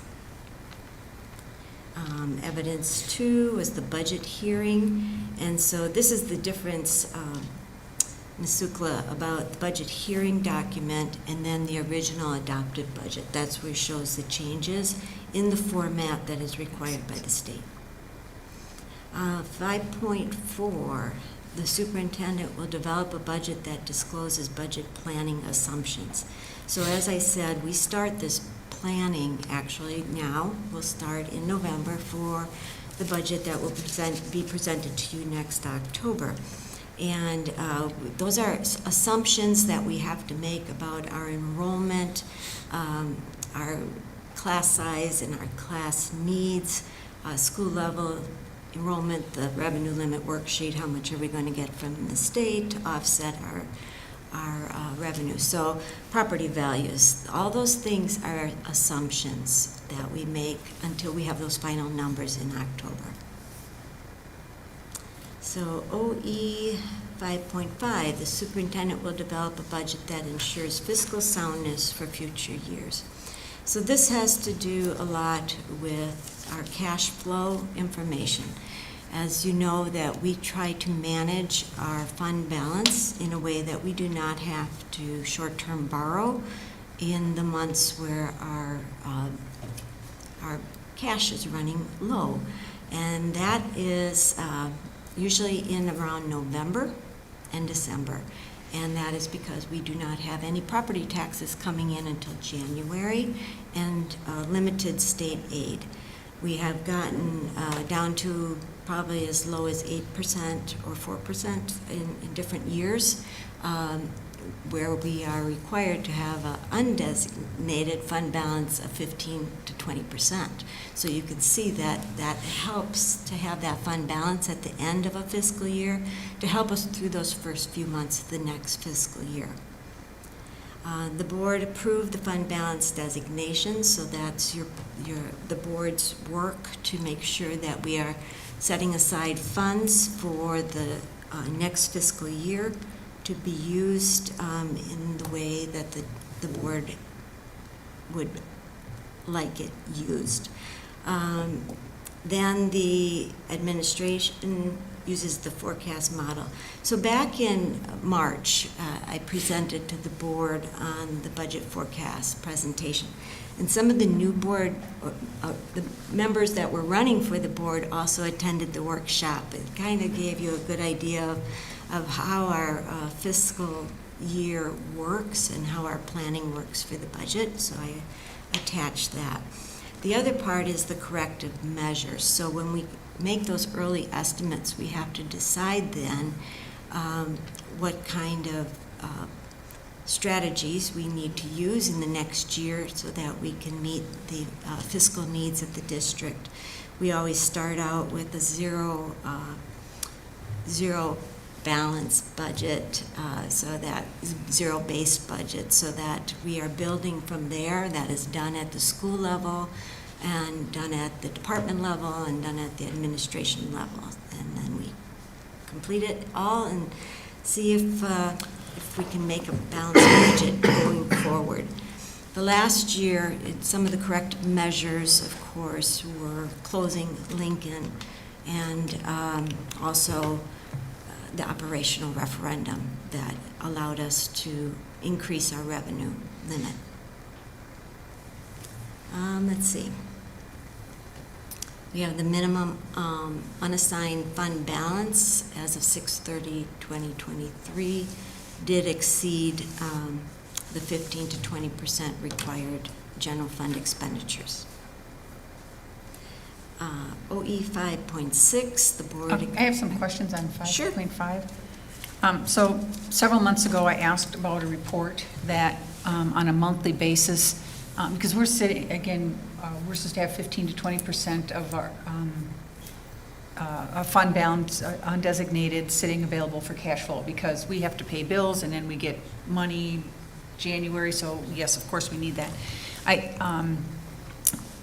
At some of the meetings I was at regarding the referendum, there were questions about that, and I had mentioned that it would be helpful to have a tool to share with the public on the end of each month basis, because it changes every day, but at least a end of the month basis, how much of our undesignated fund balance is being used for cash flow. I think that would help the public understand and even translate into that how much we're saving on interest each year. I think that those are important things, tools, and so I'd love to see a report like that in the future. I don't know what I need to do to get that report. I think it would be really important for the public to see that, and when we go and talk to the public about referendums in the future, and when people are running for school board and people are asking questions about budget, and you're sitting on a big amount of unreserved or undesignated money, well, it's not just there because we can spend it, and understanding once we spend it, it's done. It isn't like a renewable option. But I think, again, to help facilitate that conversation with the public, I would really like to see a report like that, and I don't know, I was told I had to wait till this month to ask, so I'm asking. And then the other thing is, so you have that auditor cash flow information report. That's all in auditor terms. It really isn't all that user-friendly, and again, I do financial stuff, and I found it to not be all that helpful. On the indicator 2, on the board-approved financial designations, and I know this body approved this in August, so I'm just asking to better understand it, because I may have forgotten. On that report, there is, for 22-23 of assigned fund balance, there's a little over $1 million for donations. Is that used for a particular purpose, or what does the district do with that? So that's Fund 21, that's reserved for donations. The board cannot use that for anything else except for the purpose it was donated So for. does that accumulate year after year, or does that's what we had, and then there's a plan for it in the budget? How does that generally work? It is all donated funds. It's used during the school year. If it's not used during the school year, it's carried forward to the next school year. So it might be a donation for a food pantry, or a particular reading program at a particular school, or equipment for the girls volleyball team Well, or something. thank God we have so much donations. I mean, that's so many donations. I mean, that's a real positive statement about our community. Very blessed with donations. The other question is, which one of these accounts, and you maybe answered this in August, but I forgot, which one of these is the fund, the non-lapsing account that, for example, that $300,000 came out of for the first right of refusal? Where's that on here? That would be in Fund 40. So on the designations is what you're talking about? Yeah, let me just enlarge this a little bit. It's captured in Fund 49/42. Yeah, those are assigned. That's in really little print, I'm finding it. Yeah, those are other funds that we are not allowed to spend. So they're going to be either constricted or committed or reserved. I'm not finding that on here. Is that page 1 or 2? So I'm looking at indicator 4, the district's minimum unassigned fund balance.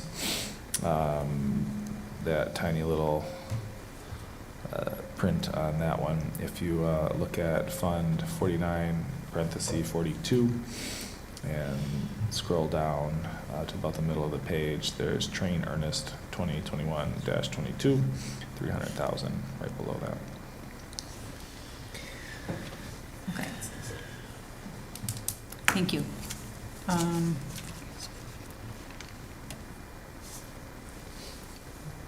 That's all my questions on this one. Thank you. Okay. Let's see, 5.6. I think we were at 5.6. Sorry, I lost my place.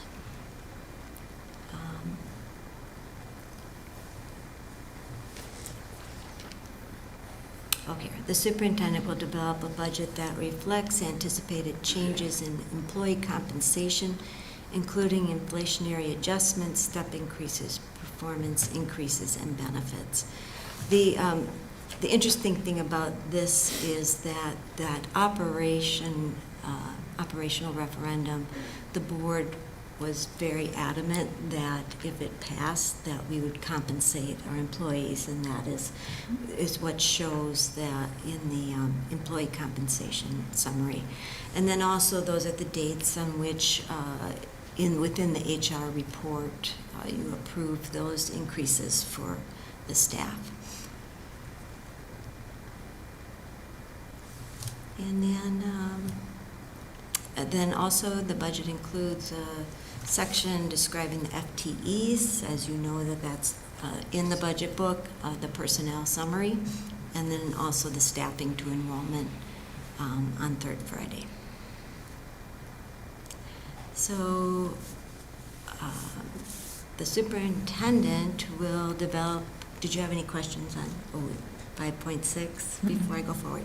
Okay, the superintendent will develop a budget that includes such amounts as the board determines to be necessary for its own governing function, including board member training, consultation, attendance of professional conferences, events, and other matters identified by the board.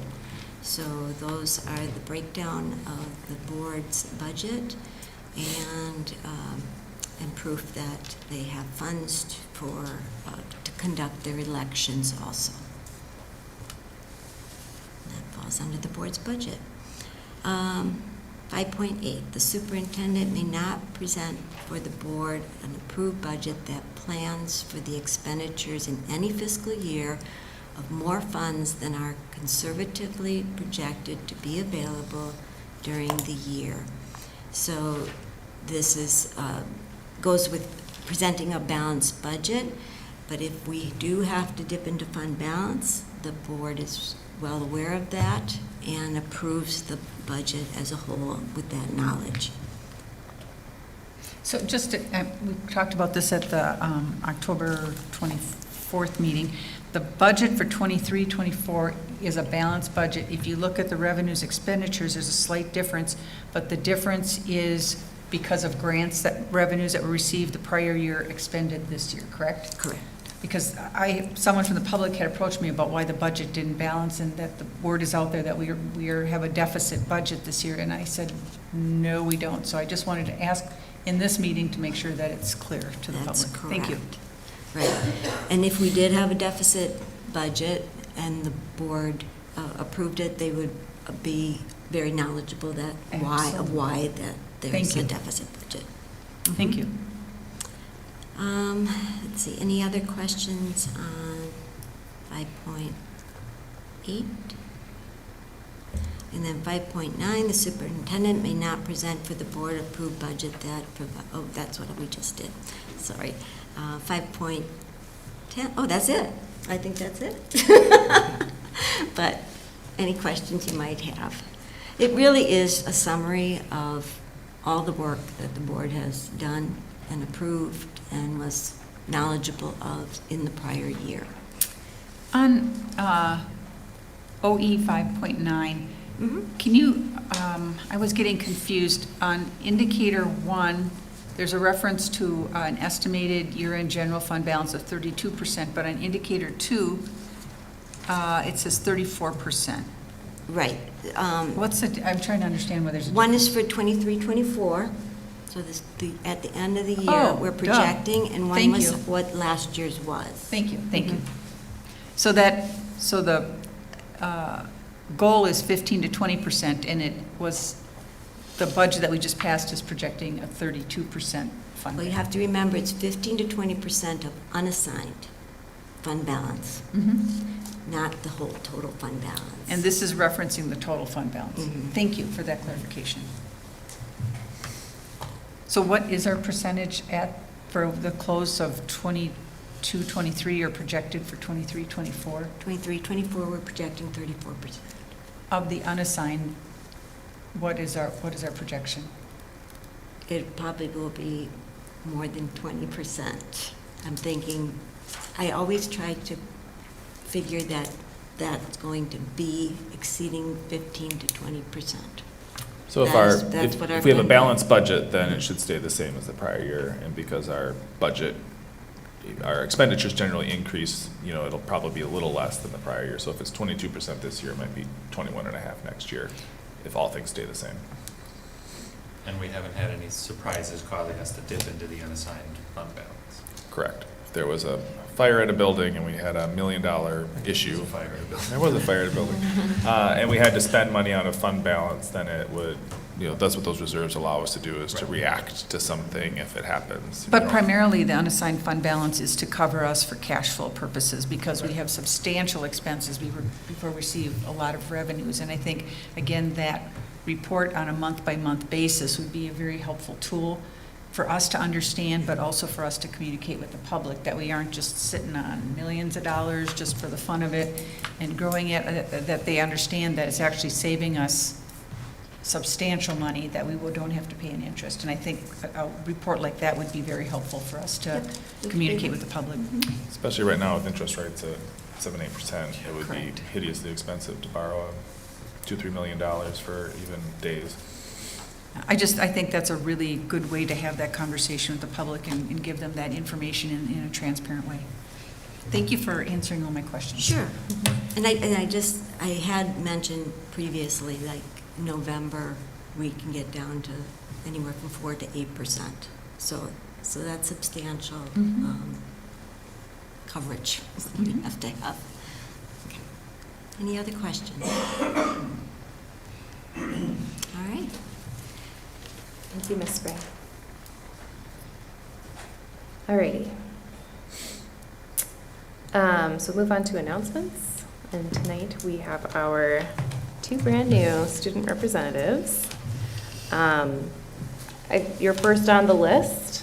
If you have any announcements you want to share tonight. This is just a general time where if there's things going on in your schools or other stuff that you want to share, you can share with the board. If you don't have anything to share tonight, that's cool too.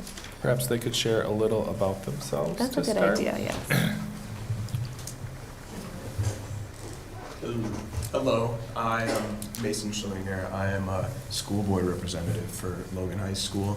I'm currently a senior there, going through all the fun business of college applications at the moment. We do have a few things to share about Logan. First off, this last week, November 2nd, was the end of our first quarter, so now we move into second quarter.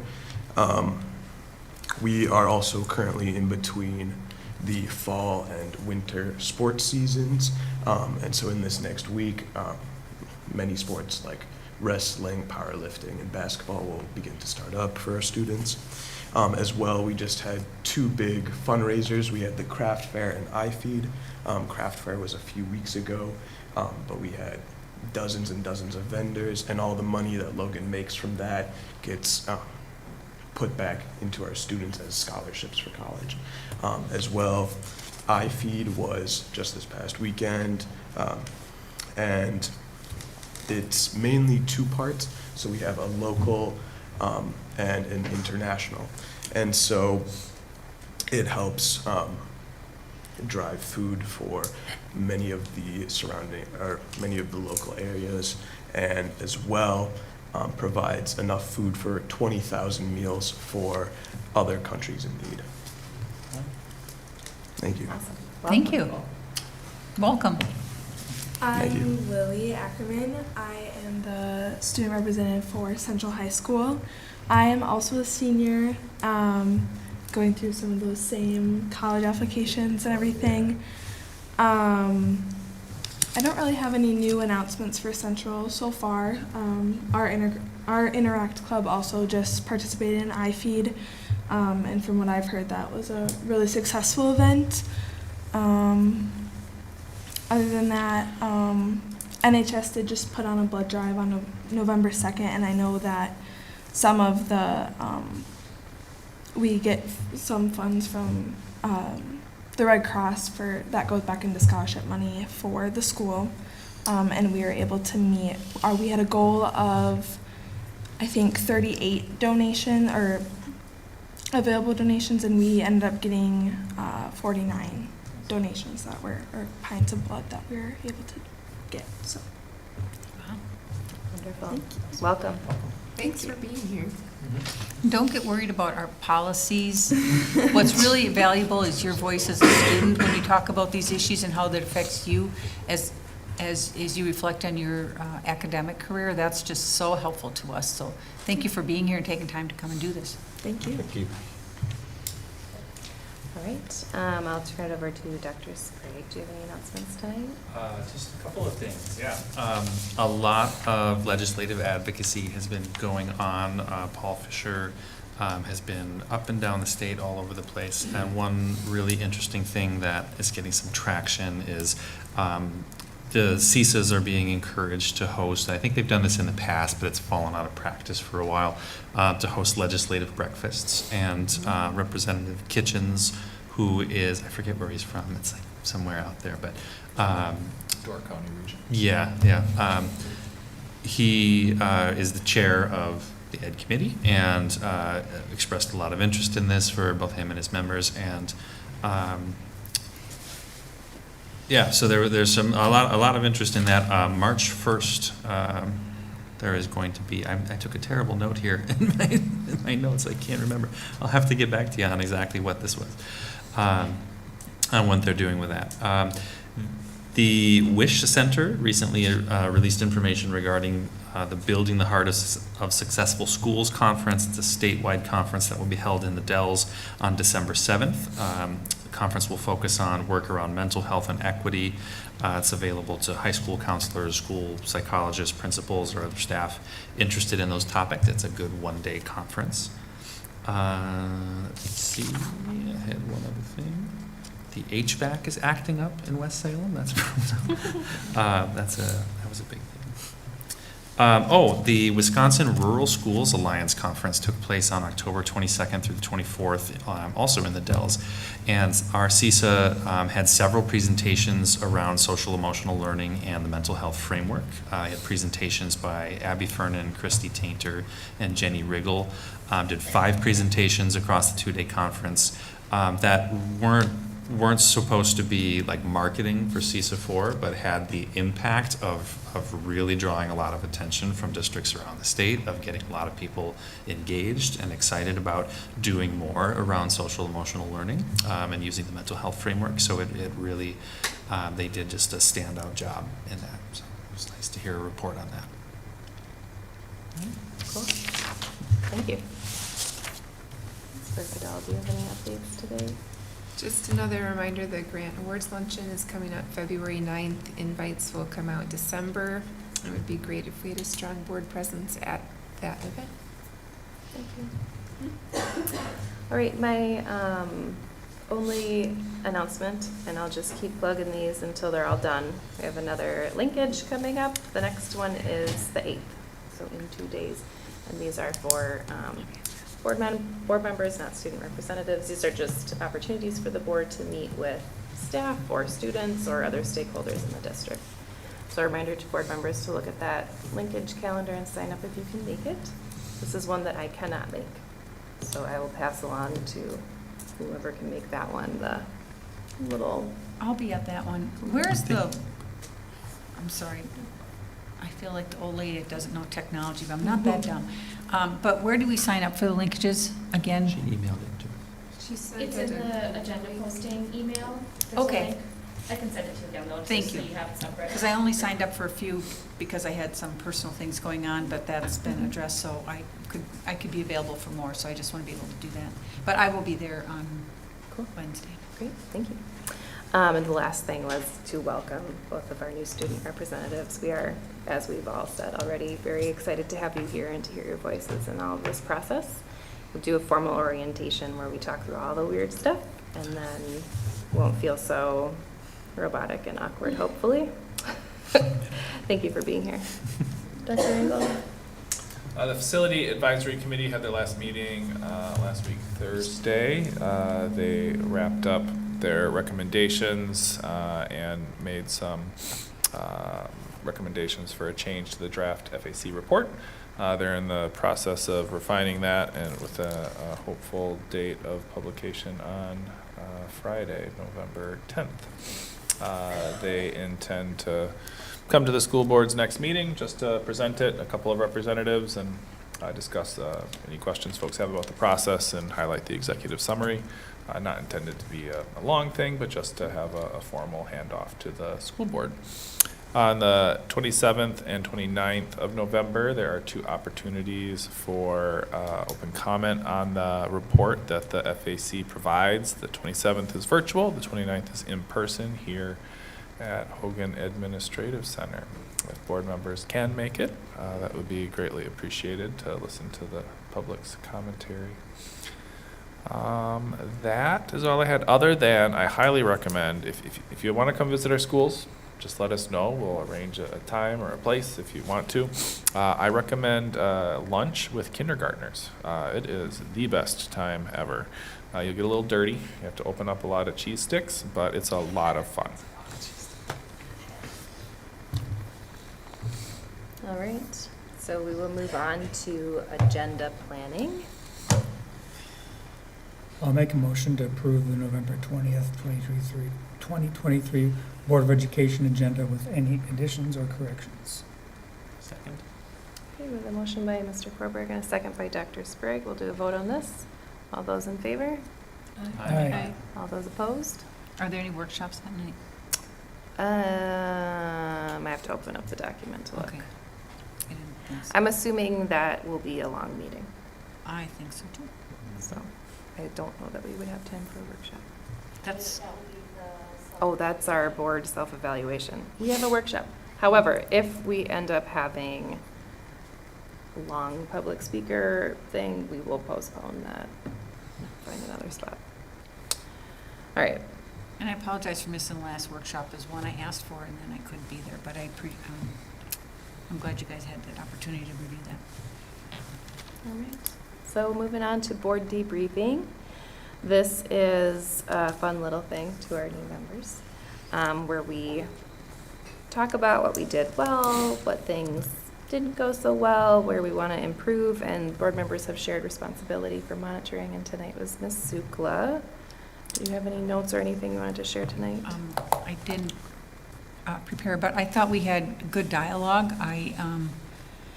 I personally still struggle on the reviewing the reports and then what can we ask for and when can we ask for it, but I think we're all getting better at that and getting more into a routine on that. I thought that the discussion on student performance was a very good discussion because we don't want to get too focused on one point in time. That student academic performance is such a broad, big topic and really the reason we're all here. And so I thought that was a very positive conversation, even though we would always love to see better numbers. I thought it was a very supportive, positive conversation. And I personally thank Ms. Sprague for putting up with all my questions on the financial report. And I hope you understand, too, that these are to be supporting your work and the work of the board, not just to be disruption of the meeting. So, thank you. Any other comments from other board members on that? Not hearing any. I'm just really excited to have two members. Yes, Yeah. yes, I should have said that was the highlight of our night, is seeing bright, beautiful faces at the table. All right, so we have a closed session tonight. So I need to read my little thingy before we move into closed session. So the La Crosse Board of Education will consider a motion to move into closed session pursuant to Wisconsin Statute 19.851E for the purpose of deliberating or negotiating the purchasing of public properties, the investing of public funds, or conducting other specified public business whenever competitive or bargaining reasons require closed session, and Wisconsin Statute 19.851C, considering employment, promotion, compensation, or performance evaluation data of any public employee over which the governmental body has jurisdiction or exercises responsibility. To it, an update on proposals regarding the sale of Lincoln Middle School, an update on administrator contract modification. Is there a motion to convene to close session? So moved. Second. All right, with a motion by Ms. Sukla and a second by Dr. Garcia, we're going to do a roll call vote on this. Ms. Burkhoff? Yes. Dr. Garcia? Aye. Mr. Jackson? Aye. Mr. Korber? Aye. Dr. Sprague? Aye. Ms. Sukla? Aye. Ms. Bowman?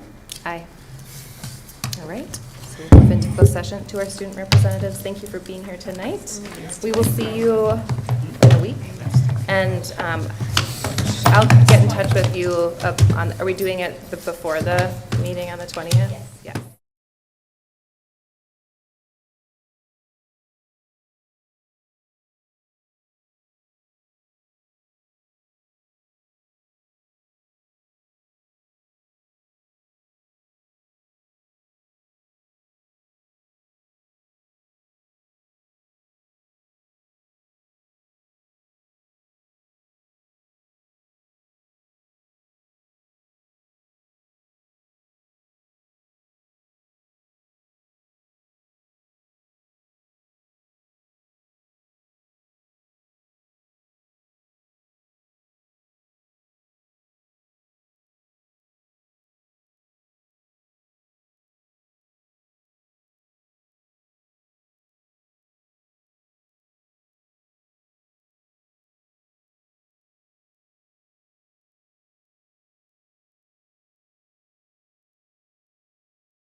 I will entertain a motion to reconvene in open session. All right, do we need to vote on that?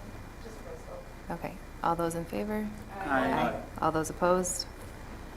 All right, and we will adjourn unless there are any disagreements with that.